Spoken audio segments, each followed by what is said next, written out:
Asalaamu Alaikum. What's your name? Muhammad Nasir. Muhammad Nasir. May Allah bless you, uncle. You saying, Yeah, I've been watching yourself, and Brother Hijab and Hamza and all the other brothers. You're doing a great job, beautiful job. But I find that the youngsters here, they cannot come and debate here because they have no knowledge. Okay. They maybe have knowledge of the Quran, but they don't have knowledge of the Bible or the Torah, the Vedas, So when the Christians or the other, speakers come here, they throw all these things at them and they go, I have no answer for this. Where you in turn say, hold on 1 second. You take a step back. And you say to them, well, if my scriptures say this, what about your scriptures? They say this. And then they have no answer to this. And then I realized that, you yourself and other brothers here, very, very forceful. And I'm thinking, are they doing the right thing? Because the dawah should be done in a practical way, in a humble way, so it comes across. But when I realize some of the brothers here or the other speakers here, how they are very, very rude and arrogant, I think maybe you have to take the same approach to them. And that's the only way to come across to them. Like, if you can talk loud, I can talk louder. And sometimes you have to do this, But, I've been meaning to come down here because of my health. I've been not been able to come here, but I made a special effort. I came here at 10:30 this morning. And they said they don't start till 11 o'clock. So we went around and had a look around and everything else. And it's got busy now, but I didn't realize you lot come here about 3 o'clock afternoon. Yeah, like half one. Half one, yeah. So I saw you debating with the other brothers. I couldn't make out what he was saying about the hand and the thing. I think he was just going too extreme, But you made a very, very good point about, the clock has a hand and the door handle has a hand. It doesn't mean it literally has a hand. It's a figure of speech. When the God is running towards you, it's not literally running towards you. It's a figure of speech. And plus, it's a way of, for the humans to understand. Because Allah subhanahu wa ta'ala we can't imagine. Because there's nothing like him. Exactly, that's what we say. And Allah, in Allah's wisdom, He explains things that we can understand.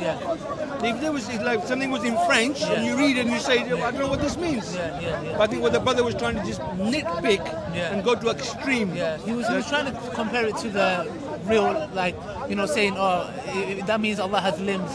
But that was a different topic. Who was he? Was he Christian? No. He's a Muslim. He just follows. He's an Ashari. So there's certain attributes they negate to Allah. Yeah. But firstly, may Allah bless you for coming, because mashallah, alhamdulillah, you're using well, etc. So it's an honor for us to have you to come here, mashallah, to just even show your support. So that's why you came, and wallahi, it means a lot for us, because at the end of the day, sometimes, like you said before, like even in the park here today, I think, yes, some people are arrogant, some people are harsh, but sometimes we should not drop to their level. Yes, sometimes we can be firm. Because if somebody's, insulting the Prophet, etc., I would say don't talk to this person. You can be firm, but sometimes a lot of people go down the route of arrogance, and thinking like you're better. And this attitude we don't like. That's the reason why we started this Salam Corner, because we want to have nice discussions, civilized discussions. No shouting, no ego, no I'm better than you. You're misguided. You're this, you're that. Better than your God. Exactly. We don't want to have that. But also, what I found important, that I thought I wanted to talk to you, Uncle, is that, do you want tea or coffee, by the way? No, exactly. Okay, may Allah bless you firstly for coming, Allah is an honor. Do you think today our youngsters, they respect towards their elders? What do you think? See, what happens is respect their elders. They do respect their elders, but then it's not the same for everybody. Yes. It depends on our elders. Do we respect our children? Going into a mosque, when we're sitting down in a mosque, and you have children coming down, and the father brings the children and everything else, and they run around, they see an old man like me sitting there. You look young, Uncle. Allahu Akbar. MashaAllah. And they come up to me and say, Asalaamu Alaikum, and I say, Walaikum Salam. This is not the way to do it. The child goes, I'm not going there anymore. But the child comes in the mosque, he says, Asalaamu Alaikum, he says, Walaikum Salam, beta, how are you? Maybe you have some sweets in there, and give them things, and they say, I want to go back. So it's our parents, our elders, that should teach our children how to behave, how to respect their elders, and at the same time the elders should respect the children as well. Not just say, I'm older, I have a beard, I'm more knowledgeable than you don't know nothing. This is the wrong attitude. This is not what Islam teaches us.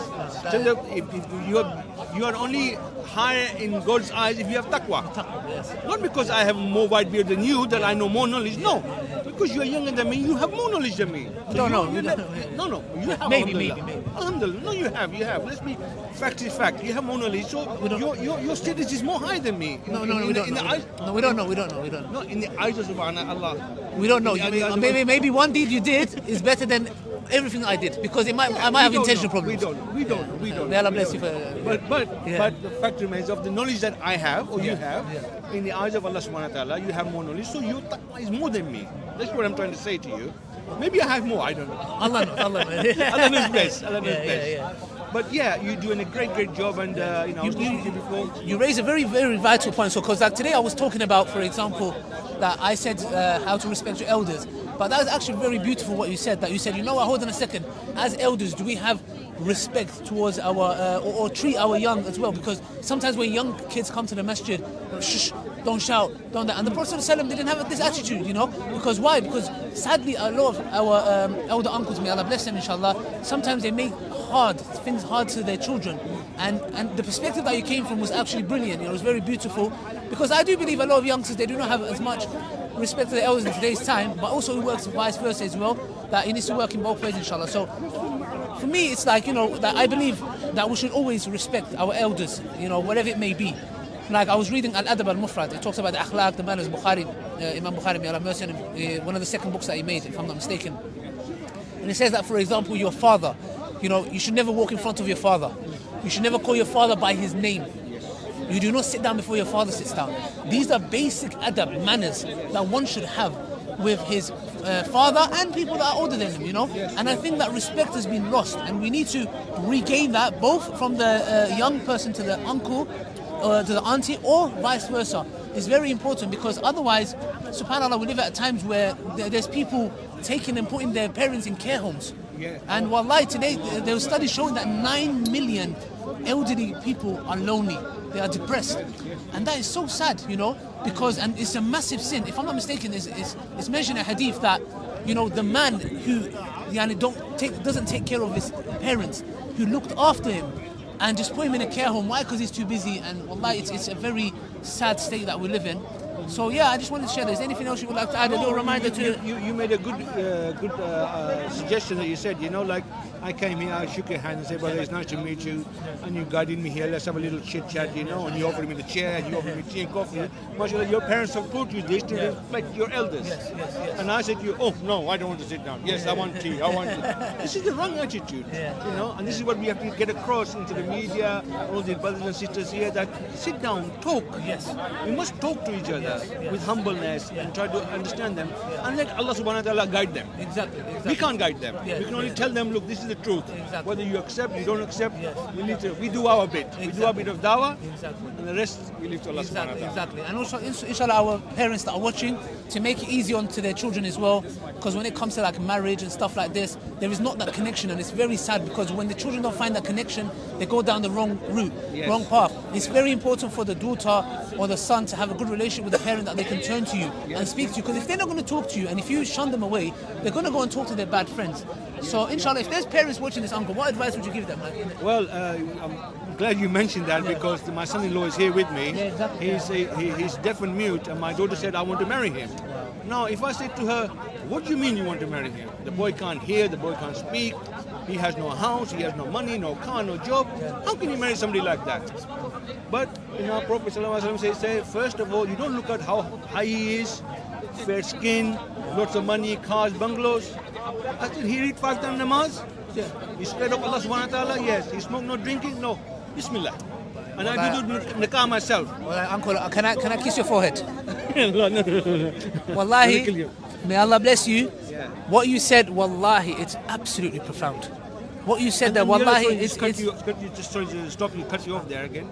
And then people, we do the nikah, we got to go to the Maulvi, we got to go to the Imam, he will make dua, and he will do this, and then the ceremony will be complete. No, every father should marry his daughter or son. It's very, very simple to do nikah. But because we don't have knowledge, simple knowledge, not even simple knowledge how to do nikah, even how to read namaz, how to lead the namaz, how to do janazah. These are basic things that all Muslims should know.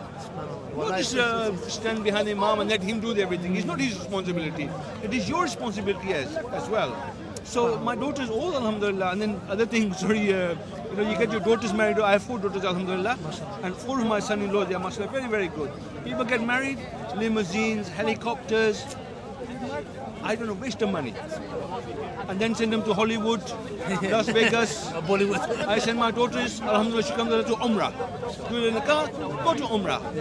Save money up, go and do Hajj. I do my first, finish. Now it's up to them.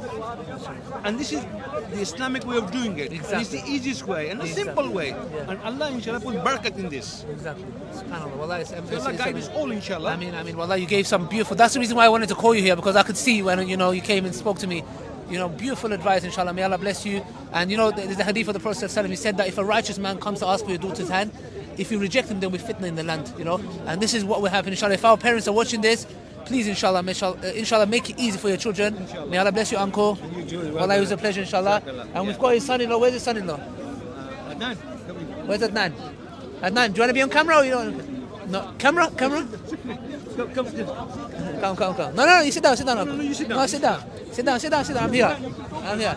I'll explain to you, don't worry. Yeah, uncle, come sit down. No, you sit down. No, you sit here. Sit here, uncle. Yeah. Because I'll just do this. Yeah, so, Adnan is his name. so can he communicate? Yeah, a little bit. Yeah? Inshallah. Move your lips very slowly. Inshallah. Yeah. Can he hear at all or not? No. Yeah, tell him I love him for the sake of Allah.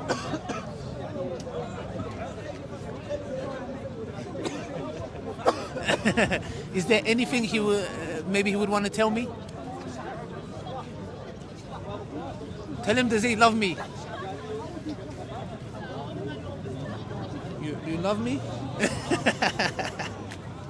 May Allah bless you guys, brothers and sisters. It's absolutely beautiful. We had a beautiful uncle here, beautiful son-in-law, inshallah. May Allah bless them. And this is the spirit that we should have. Respect to our elders, having discussions, and a beautiful role model. That when a person who's, wallahi, I would not even call him disabled. I called the one who I believe who's disabled is the one who doesn't follow the Quran and the Sunnah. So wallahi, we had a disabled brother who came here, who couldn't walk, and he was looking to get married, and he went through a lot of struggles. And he said he wanted to marry a sister, and they would say, but you're disabled. I said, wallahi, I believe they were disabled. And then people like in the Quran said, Yeah. the hear not, Yes, see the see not, yes. speak the speak not. Yes, exactly. Just because he can't hear, he can't Exactly, speak, yeah. doesn't mean he's not there.